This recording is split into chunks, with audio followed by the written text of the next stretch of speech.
From the desert town of Torbi, near the Ethiopian border, the Bloodwater Mission team travels across the desert on a surface that barely qualifies as a road. We arrive at the town of Marsabit well after dark. The drive has been a difficult one. Dust. Yeah, look at that.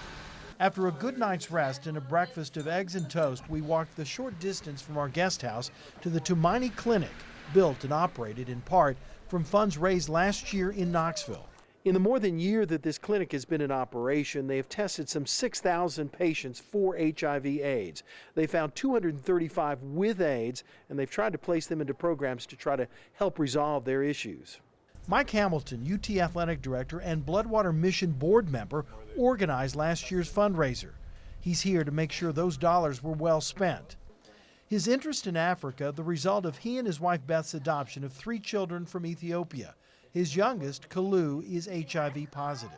When we had our event last April and we talked about the opportunity to affect change in Africa, I just thought it was really important that we visit here and see what those changes look like. You have to take the height as a kid. What the team sees is impressive. The staff shows us what they do here.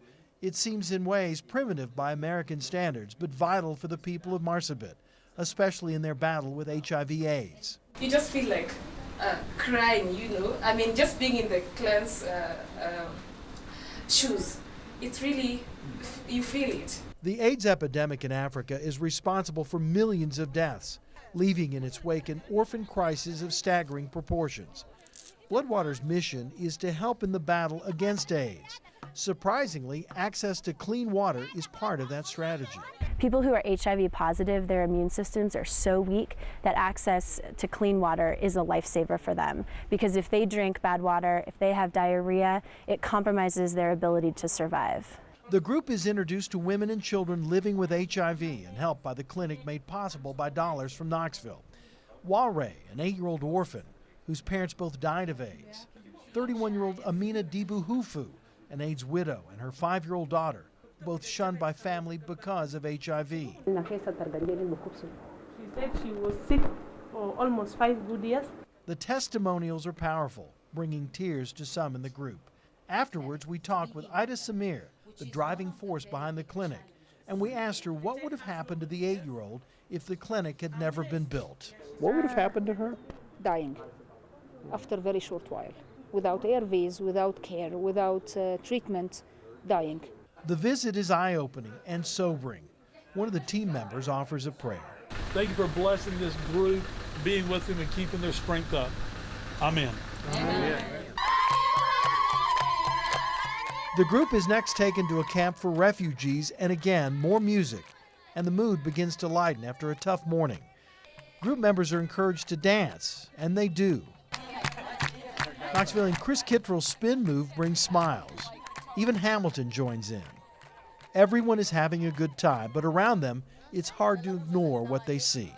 These huts serve as home for the people here in this camp. They are made simply with sticks and grass and cardboard covered by a tarp. It is here that 280 people in 54 households live. 33-year-old Wako Godano is among them. Before coming to this camp, Wako says he and his family had nothing.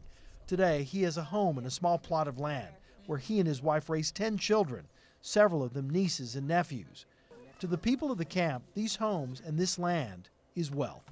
Right now, if I'll die, I know my child will inherit that piece of land from me.